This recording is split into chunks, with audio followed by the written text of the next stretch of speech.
Last week, I had the chance to host a 2-hour group coaching workshop around triggers. Triggers are those strong emotions that we would rather not feel. They come inside of ourselves, and most of us have the idea and the belief that we can actually control how we feel, that how we feel is within our decision-making process, when actually it isn't. And it took me a bit of time to have everybody almost on the same page on this, when most of us have been maybe going to therapy or coaching, and we were told otherwise. We were told that if you choose a certain behavior, if you choose to do something, then you will feel. If you choose to do the thing despite the fear, you will feel confident. Don't get me wrong, being brave and courageous and doing the things that you want to do despite the fear can help in shifting how you feel about it, and can actually accelerate the feeling of confidence. However, what's even more useful is understanding the fear itself, not dwelling on it, but really understanding what's driving that fear. Is it the fear of failing? Is it the fear of being criticized? Because very often that fear and that emotion stems from a wound or something that we have experienced in the past. And we may forget, or we may not make the link, and it comes back. So when we focus on the behavior or on the thought, we realize that we may feel better for a bit, but the fear will come back. So in some way, some shape or form. What's been more effective over the last 3 years that I've been working with my coach on this is tackling the emotion when it takes a proportion that isn't normal.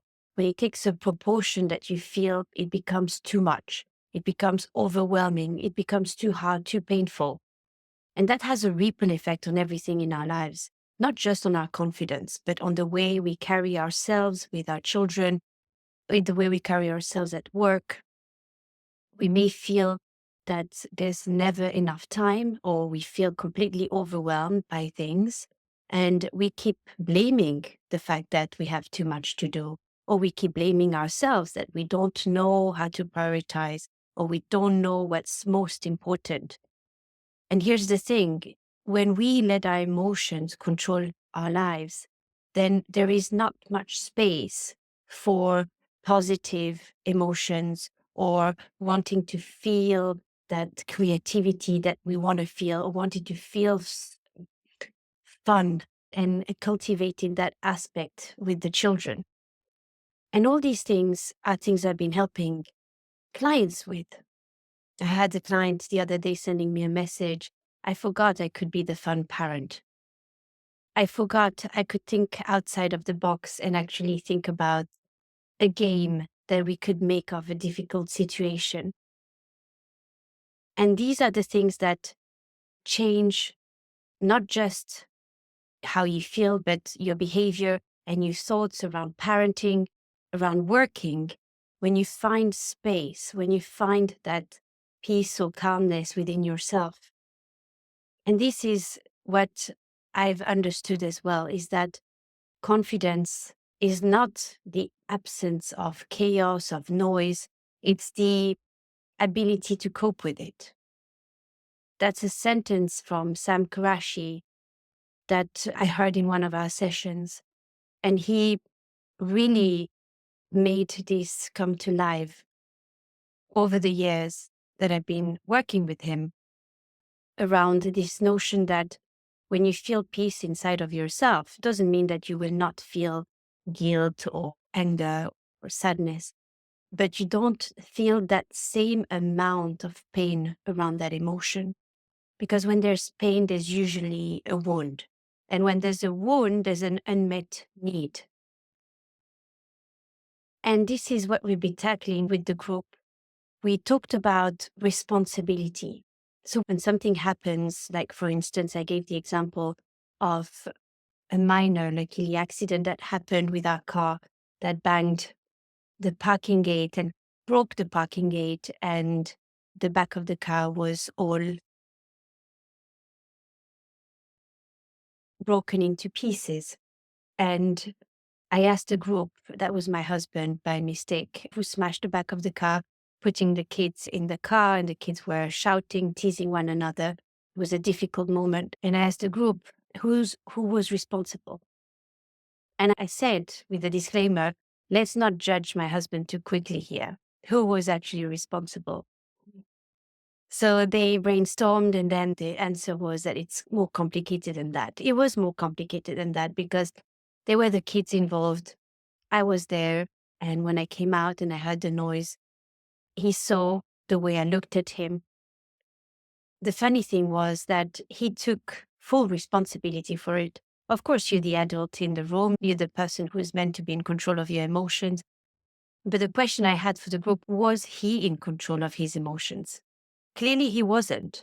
For him not to be focusing or slowing down and seeing what was actually happening and deciding to stay calm despite the chaos.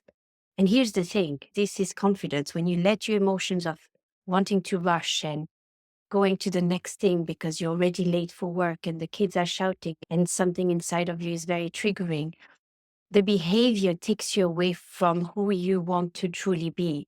The calm parent, the kind parent, the professional who has things under control. Saying that mistakes cannot happen, of course they can. That's not the question here. What's interesting here is that by slowing down, not just slowing down, but by being a check of our response, internal response, we can control how we respond to our emotions, but we cannot control our emotions. So when they arise like that, what do we do in these moments? How can we create more distance between how we feel and our emotions when we are triggered and how we behave? And slowing down and understanding these emotions sometimes is one thing. Accepting those emotions is another thing. But releasing this emotion is more effective. This is the next step. So who was responsible in that luckily not too serious accident? I guess the responsibility lies in understanding emotional triggers, where they come from, so that those triggers, when they come back, they don't create a negative behavior. And also, most importantly, so we have them at check when they come back. Ideally, you want the pain of these emotions to come down so that it doesn't reoccur again. And it may be that when you work on releasing the pain of those emotions, it may well be that something like this will never happen again, whether you have the kids shouting, whether I look at the person in a specific way. And you wouldn't necessarily need to have their behavior change or my behavior change as a result, because you've changed your internal world, you've changed your emotional world. And as Richard Mord says, it's your back catalog that has been cleared. So here I've been talking about the notion of responsibility. I've been talking about how your triggers take you away of who you truly want to be. It takes you away from it, because when you feel triggered, then you choose maybe responses that you may regret.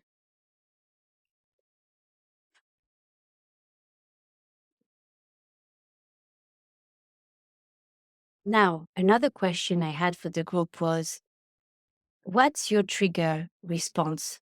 What's your default when you feel triggered? For most of us, it's a combination of responses. You may have heard of the fight-flight response. There's fight, flight, fawn, and freeze. So fight is, as the name highlights, is fighting back, lashing on someone, wanting to hurt the person back straight away. So that's fight. Flight is walking away, and very often we may not speak to the person for a bit, and we decide to walk away, and this is where it can be a bit difficult to come back, and then wanting to repair, and we try to do the repair, and sometimes we're unsuccessful. Fawn is submission. Submission is I will accept to avoid conflict. I'll submit. And then freeze is I'm not going to move. And I'm actually withdrawing myself from the situation. I'm disconnecting from the situation. And I've got clients who are a combination of each of these responses depending on what the trigger is. And this is something that we've learned. This is something that we've inherited. Some people say that we've inherited these sort of responses depending on the wound, depending on the trigger. We've inherited those responses from different type of generation, or we've seen our parents respond in a specific way, or choose guilt, for instance, or choose a certain kind of emotion, energy, kind of environment. And so clients were sharing what were the trigger responses and default responses, and whether it was helping them, not helping them. And for instance, for the ones that were fighting back, they realized that most often they felt quite a lot of regret and guilt for responding in that way. And they would apologize. But the issue was that it would come back and reoccur and then apologize again. So they were all very curious to know, what do we do in these moments? How can we just get and improve and get better, not having that need to apologize? And are our kids going to really forgive us? They, according to them, they don't have any other option but forgiving us. And this is where I highlighted the fact that whilst they don't have any options of forgiving them because they're the parents, it's not that they don't have any option. They will forgive, but they won't forgive fully because they may have been hurt from the way that the interaction has happened. And where the forgiveness, where the focus should be in actually letting them know that no matter the response or no matter what we said, we may not have meant it, and that we accept we accept the person in front of them, like the way they are. The forgiveness should be more on the message, on what was said that we may regret.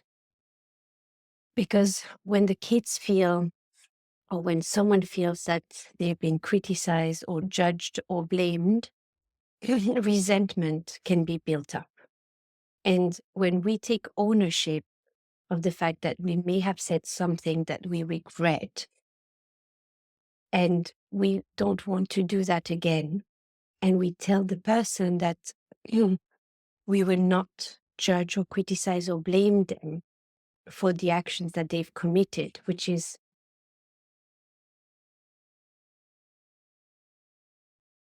another realization of the group, was that whilst we think we know and understand emotions in general, we tend to hit well below the number of emotions that we currently are feeling. So when we do an exercise, and I sent them a case study, and I asked them to name emotions that person may not want to feel. On the back of that example, it was the example of a divorced lady who's a client of mine, who's got difficulties managing the current relationship with the children, and who feels very frustrated for various reasons, and also having to manage a full-time job. And I gave a specific example around what had happened in her life, and I asked the group to name the emotions. And the number of emotions that came up in terms of ideas, there were between 4 or 5. And when I said to the group, guess how many that client was feeling, of course, those clients of mine that were in the group, they didn't know exactly what was going on inside of that person, but it gives you a good enough idea to empathize and project yourself and think about it. I'm not imagining them feeling or experiencing every single emotion that person was, but I was just curious to hear from 3 to 4 to how that actual client was actually feeling. It was 53 emotions. And I know the gap is probably because they weren't the client themselves, the actual client who was divorced. However, that gap is only justified because we aren't used to thinking about emotions in that way.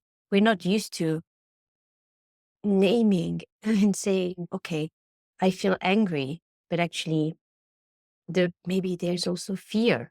Maybe there's also sadness that we feel.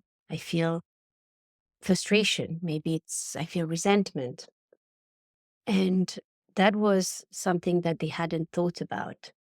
And I think remaining really curious throughout, which is something my mentor taught me and that I've been using with my clients, really remaining curious when somebody's talking to you about having lost a dear person. A client of mine was talking to me about that. And she thought that sadness was the main emotion. And when I dived a little bit deeper and I asked her, what else are you feeling? And she realized she was feeling a lot of anger, not just towards the person who had disappeared from her life that she missed dearly, but to her partner, and how that anger had a massive ripple effect on her life and how she shows up on a daily basis, and how her anger was actually showing up in her family life, in her work. And she didn't understand where it was coming from.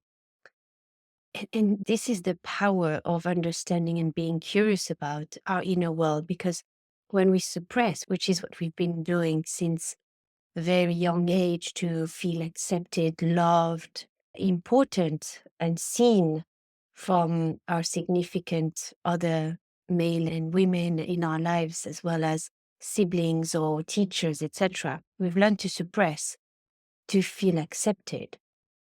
As a result, you store inside of yourself, in your physiology, those emotions that haven't been expressed properly. And it's never too late to do it. It comes up in strange ways in our day to day. We ended the group session in that way, with this idea that maybe we needed to be more curious around how we feel around those triggers. And we understand that they are our biggest teachers. And we talked about what are the different ways to do it. And there's various methods, of course. One amazing one to start with is what I share also in my blog post, which is emotional journaling, writing down your emotions and focusing on that. Sam Karashi, my mentor, taught me that method, and it's been transformative, not just for me, but for my clients. When we are doing a session and I realize that there's something else happening there, and we don't move straight away into, I want to get that promotion, what shall I do? But it's more, I want to get that promotion. And when I'm in a meeting with specific people from my department, I'm not able to actually speak. Or when I speak, I feel really stupid and silly. And that's the idea. What's actually happening in that moment? You feel stupid and you feel silly, but what else? You feel not good enough, and what else? This is probably not something we may want to understand better in the first place, because we're not used to that. And I guess one of the reasons why we feel parenting is so difficult for most of us is that the way we parent is so different from how our parents were with us most of the time. And we allow more, and we let our little people express more. I'm not saying we do that fully still, but we let them express more. And we are not used to that ourselves most of the time. So as a result, it feels even more triggering for us, because those emotions that are coming up and we want to let them out, then it's chaos because we don't even know how to manage our own emotions. There's a way, there are many ways to actually connect, express, and release. And I've told you one, which was journaling and naming. There's going to be more coming up. I'll be sharing more, and I look forward to reconnecting.